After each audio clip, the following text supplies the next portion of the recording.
11-ին հրապարակում է բարձրագույն դատական խորհրդի որոշումը նիստին հրապարակման նիստին որևէ կողմ չի ներկայացել,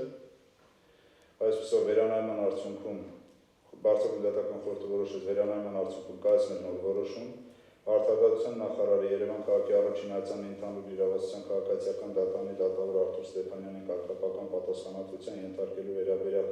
միջնորդության բարձրագույն դատական խորհրդին դիմելու մասին 2024 թվականի մայիսի 23-ի թիվ 48 գիծ A որոշմամբ ներկայացված միջնորդությունը բավարարել Երևան քաղաքի առաջին այցանի ընդհանուր իրավասության քաղաքացիական դատարանի դատավոր Արթուր Ստեփանյանի լիազորությունների ներկայական կարգապահական խախտումով դադարեցնել որոշումն ուժի մեջ է մտնում հրապարակման պահից և վերջնական է դատական նիստը հայտարարում է փակված։